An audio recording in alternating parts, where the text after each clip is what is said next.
মাত্র কয়েক দিনের ব্যবধানে পরপর দুবার বন্যা পরিস্থিতি সৃষ্টি, আর এর প্রভাব পড়েছে পূর্ব বর্ধমান জেলাতেও। পূর্ব বর্ধমানের পূর্বস্থলী ব্লকের বিস্তীর্ণ এলাকায় সবজি চাষ হয়, কিন্তু চাষিদের কথায় বৃষ্টিপাতের জেরে বেশিরভাগ সবজি নষ্ট হয়ে গিয়েছে।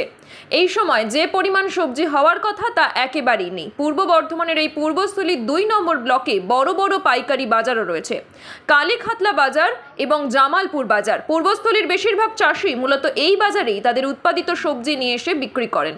সেই সবজি বড় বড় লরিতে করে পৌঁছে যায় ভিন রাজ্যে। ঝাড়খণ্ড, উড়িষ্যা, বিহার সহ আরও বিভিন্ন জায়গায় সবজি যায় এই বাজার থেকে, কিন্তু বর্তমানে সবজির আমদানি কম। যে পেঁপে বাগান টাগান সব ভেঙে চুরে একাকার হয়ে গিয়েছে। আর যে কপিটা, এই সময় তো কপি আমদানি হতো প্রচুর, যেটা যে ফুলকপিটা আমদানি হতো এই টাইমে, এই সময় তো বাজার ভর্তি থাকতো। কপিটা একেবারে পুরোটাই নষ্ট হয়ে গিয়েছে। মাল বেশি থাকলে আমাদের সুবিধা, গাড়ি লোড হয়ে যায়। বাইরের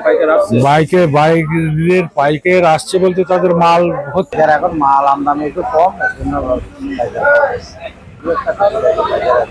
লোকাল বাইরে মাল আমদানি হচ্ছে না, গাড়ি লোড হচ্ছে না বলে বাইরে যাচ্ছে, এর জন্য আমদানিটা রেটটা একটু কম আছে, একটু কম। স্বাভাবিক মোটামুটি পরিবর্তন হতে মিনিমাম এক মাস লাগে।